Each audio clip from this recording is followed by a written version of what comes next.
exhibits writing competition. This afternoon, this is going to be a new playing field for everyone. So, to have this program to a start, I request everyone to stand up for a prayer. For a doxology to be rendered to us by Engineer John Lumatnas. And this shall be followed by the singing of the national anthem by Miss Lawrence Lugo.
Good afternoon, everyone.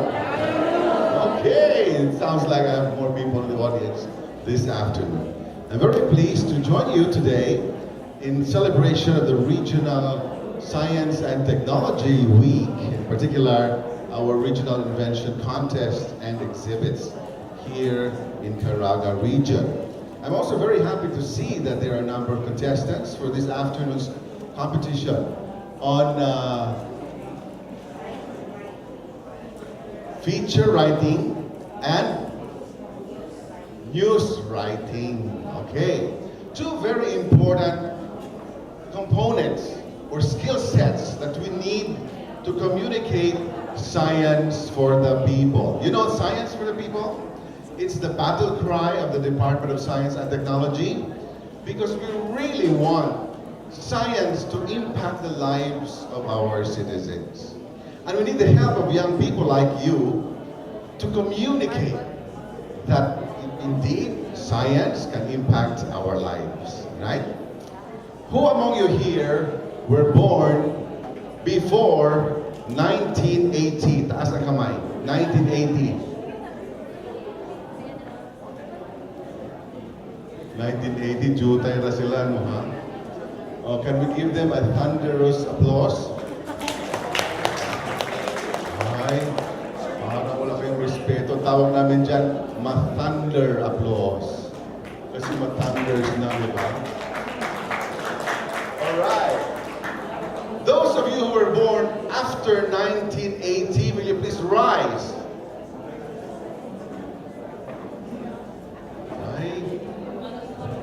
Rise. 1980, will you rise? Palakpakan natin sila. Right? Because you see, ladies and gentlemen, this group of people, young people, are called millennials. And they are a unique set of our population, or subset of our population. They're characterized by their being born into a different world where technology is king. And the way they communicate is really using technology at their disposal. Okay? So there are no insights into writing science news or features about science stories, all right, which we need young people to tell. That is why today we are having this competition, and I wish the best people win. And also, add to that, my wish that whoever wins, and including all our contestants, will make it a habit to consult or to visit our regional office, okay, to find out what's the latest coming from the science and technology sector that you may write about. Today's workforce in the Philippines is already made up of 50% millennials. Our workforce in the Philippines, 50% are millennials. In the US, 35% pa lang sila. But we have a young and growing population. You project that 10 years down the road, there'll be 75% of our workforce who will be belonging to the millennial group. Okay? So, we put all our trust that the millennials of today are equipping themselves with skills in science writing, feature writing, news writing, and communication. These skills will help you not only today, but also well into the future. So with that, I welcome you all into this competition, and may the best people win. Thank you very much. Thank you, Director Burgos, for such hearty welcome message. At this juncture, I'd like to acknowledge the participants. Wala mo kahibang sa inyong province. Okay, from Agusan del Norte, then we have Agusan del Sur. Okay, so from my province of Caraga, Thailand. Meron po ba? Okay, thank you for coming. Malayo-layo rin kayo, no? And then, Surigao del Norte. Surigao del Sur. Okay. So, at least, no, represented lahat ng provinces. So, I will now start my presentation. So, this is not yung mga contestants in news writing. Okay, at the back. Then, science reporting or science news writing. Science feature writing. Okay, so mas challenging yung gagawin nyo. So we have, how do we write news? So next po. So why do we write news? First is to tell story, and then second, to inform, then third, to create awareness, and then to educate. So journalists, kagaya nyo, young journalists in the making, we are the gatekeepers of information.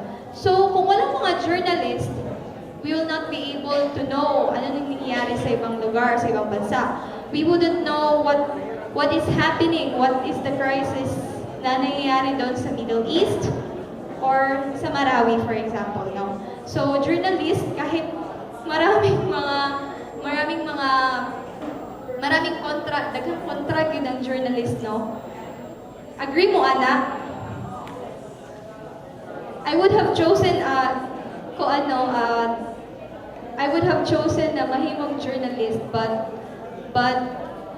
siguro nahadlo ko, but soon, I know nga mahimurag ako journalist in the media. So, I'm now a project officer na ako sa development ng work, and I'm also a development journalism student. So, nagamit ra gihapon ako. And I know nga daghan pong mga journalist nga ningana po nag-thinking nga there is kanang naay kahadlok. But anyway, let's not talk about that. So next, we have what makes a news. So first, the headline. Ano po yung headline? Ano? Title. So a headline, it should be short. It should be in present tense, and it should sum up the story. So yun po ang headline. And then the second one is the lead. Okay. The byline or the writer. Yun po yung sinusulat natin sa below the headline, yung by. Like for example, by RSTW. Pero may ibang mga news na doon nila nilalagay sa at the end of the story. Diba? If you observe. And then we have the lead. So it gives the most important information briefly, the who, what, where, when, how, and why.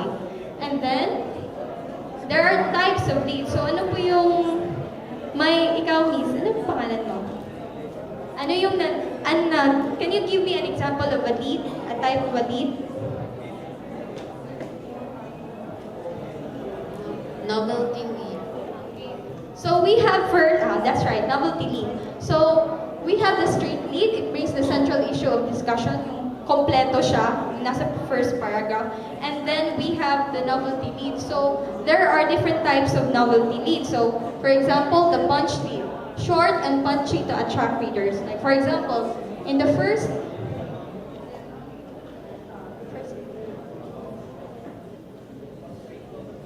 so we have, for example, victory. Tapos we have the may kasunod na siyang information sa after the victory word, yung nag-explain on the event, like for example, a graduation. So victory, ganyan. Then the second one is the quotation lead. This lead is effective if quote is important. So for example, entrepreneurship and innovation come hand in hand, said Dr. Morales in his speech during the MSME's national conference. So tapos, sa baba, doon na yung mga supporting details. And then we also have bullet lead. It is a short sentence or phrase used in a straightforward manner. So, for example, Princess Diana is dead. Ganyan. And then, sa baba, yun na po yung mga supporting details. May mga example na lead, may mga ganitong lead, it's because first is to attract the readers. Kasi masyadong boring.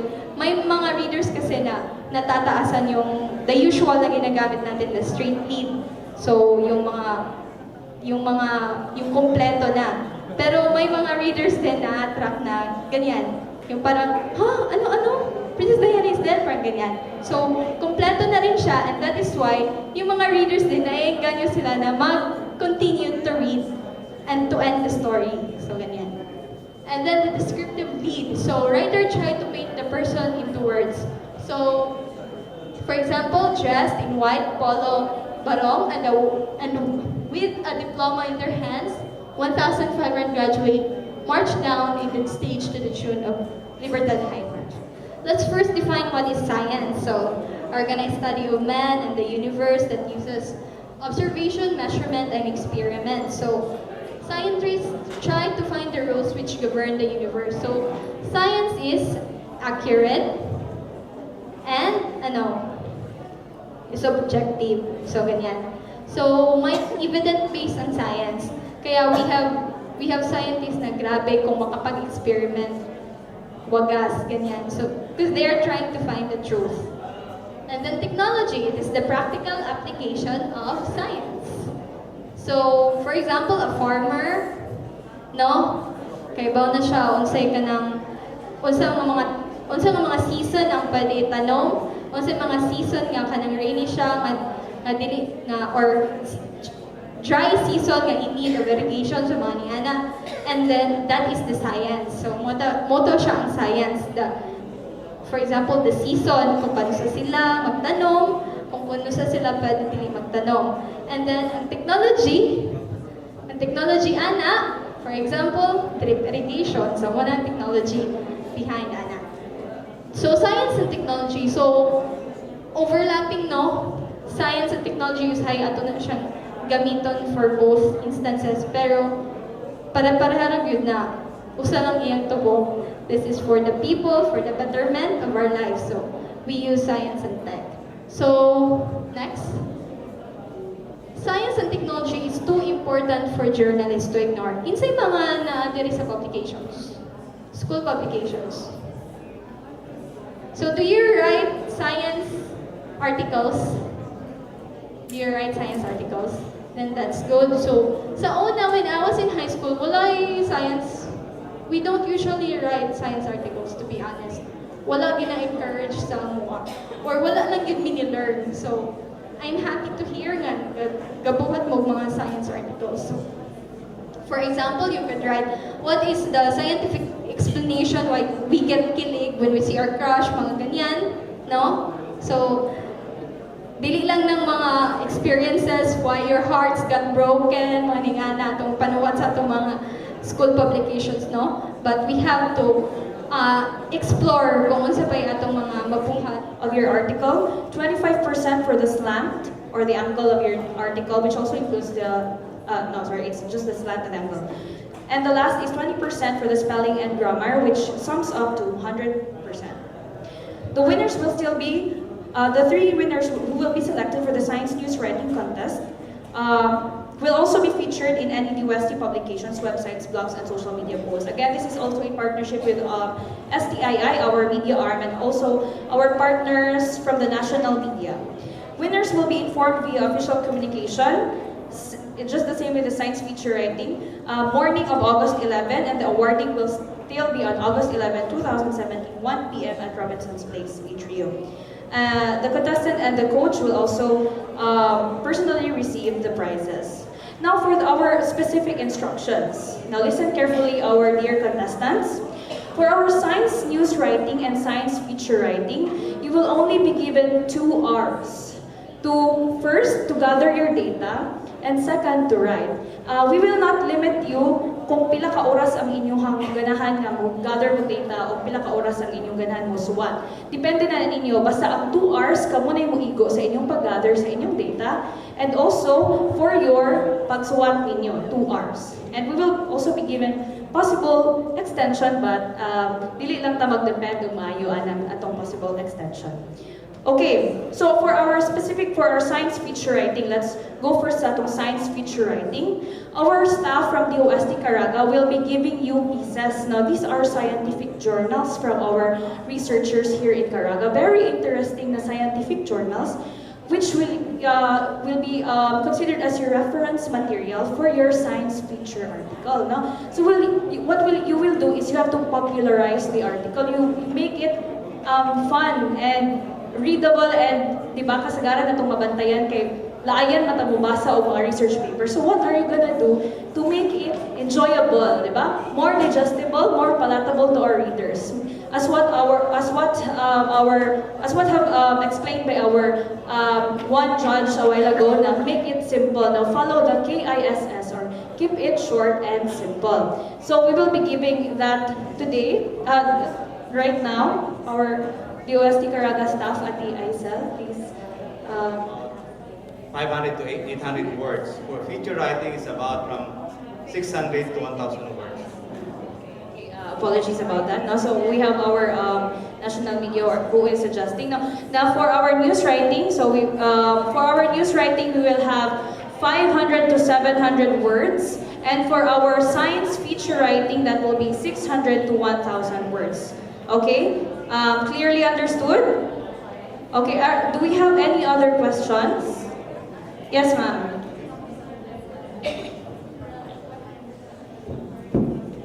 Most of our contestants have also, what I mean is, like for example, sa Agusan they also have contestants for invention and innovation. So is it okay if they will write the article about their own, yes. See, sir. Our contestants here in news writing and feature writing have also companion sa ilang division who are having this invention and innovation for the people contest or digital invention contest. So is it okay if they will write an article about the study of their division? I think the best thing to do is do not write from which school are you from and you're gonna write me something about from your school. It's a no-no. So the best thing to do is interview other schools in your writing, but at least bias. Okay, thank you so much, Sir Henry, for that clarification. So, do we have any other questions from our contestants? Clarifications? Clarifications. Nasa awahi ba yung Your acknowledge. pagmamahay? Okay. Can you please come here in front? Sir, mag-matter pa ba ang handwriting? Of course, Write legibly. write legibly. Okay, this is not an electronic competition, so ensure that your output should be readable. Pero kung kamuray makabasa, congratulations. Ay mo. Importante na yung mga... Sir, are we limited to only interview those students with the exhibits, or can we interview those inside the... Everyone, okay, yeah, everyone. You can. You have the liberty to ask every inventor except sa inyong gikan sa inyong division or gikan sa inyong school. Klaro ha, except sa inyong school or inyong division. Para naatay kanang equal playing field. No? Para dili unfair sa uban. You're acknowledged.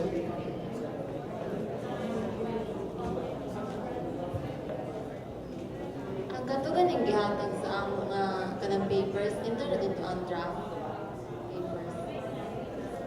Drafting papers.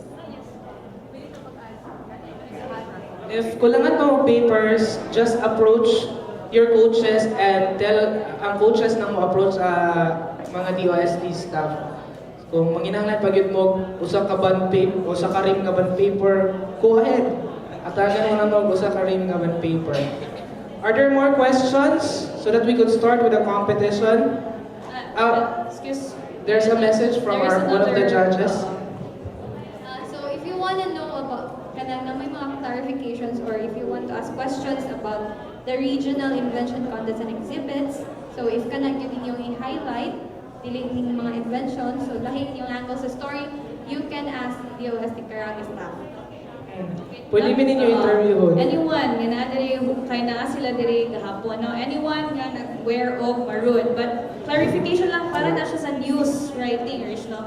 Ang feature writing naghatag mi og reference material for you to write about. Okay? Do we have another clarification, sir? If you want to add something, Sir Henry? Or pointer, sir? The best, in science writing, when I write science reports, the best thing to do is how important is the news or the feature. What's in us? Para asa na siya. Then write from there, and then give us. In my way, I give the readers how can they get something out from it. So be sure it has the lead, supporting lead, the body, and especially also how you're gonna end the story. It's really important. Because you might know, the way you present it might be very interesting in the beginning, but at the end it's flat. So it must have some convincing power. Why are you using the ending? The hit line, the lead is very important, but don't forget the last line. Thank you so much, Thank you, Sir Henry. So, a while ago, Ms. Javi mentioned that if you are one of the winners, you'll be featured in one of our publications. So, mo ni siya ang publication, one of our publications, SNT Post. So, basi pa butang inyong pangalan or work rin sama sa mga ingani. Something like that. So be excited because this will be in circulation sa tanang DOST offices as well as partner SUCs. So